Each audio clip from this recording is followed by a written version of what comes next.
chỉ trừ nó mệt thôi. Cho có đồ video lắp rống ra. Mua sang thứ đó. Lo lại.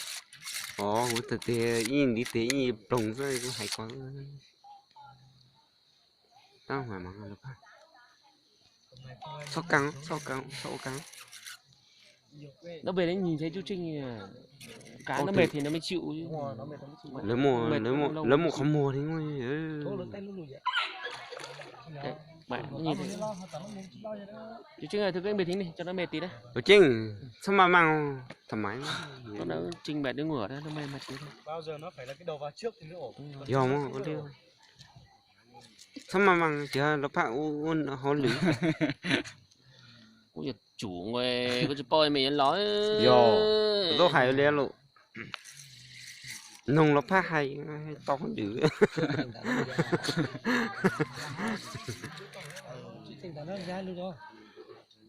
Ui, Thấy nó bảo hết từ từ hết. mà mặn ngon. Cho chị thì đó rồi chứ. Mà mặn ngon. Mà thật nó phát ra trăng nó rồi.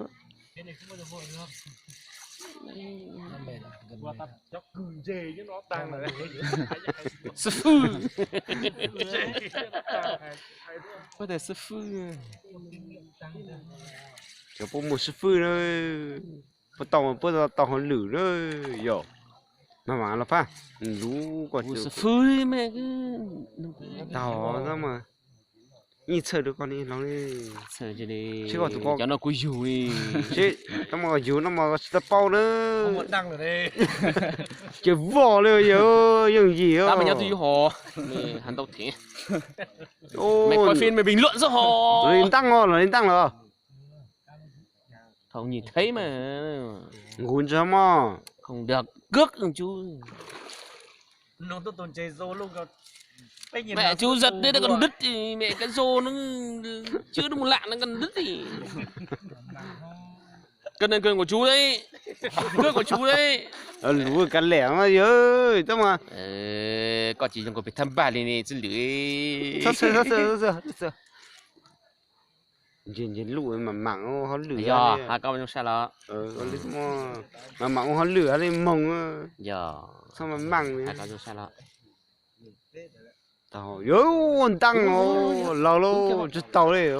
Của chú Trinh là chú Trinh là chính tộc thế chị có một cái không mua bây giờ. không mua ra. Mua lắm không? Đúng phải? Hả? Chút tao đấy hả? Tuổi chút tao đâu đơn giản đâu, non thế thôi. Bao lên mà mặn ngon, tôi mặn. Ai đón nào? Mẹ cá luôn. Hơn 5 cân. Ai cá được con này lên, bao nhiêu cân? Hơn 5 cân. Này 4 cân á? Không có đâu. 4 cân đi. 4 cân đâu. Cún dù nhịt sỏi cho nó cũng bao là. Còn người sọt ra như tụ lấy gió này là chết nữa. Hai tần tao bảo chỉ là hơn 5 cân thôi mà. Ở đây sao nó? Chơi bảo từ na. Chơi bảo từ tôi lấy. Tao mà đi nó hao đi đó.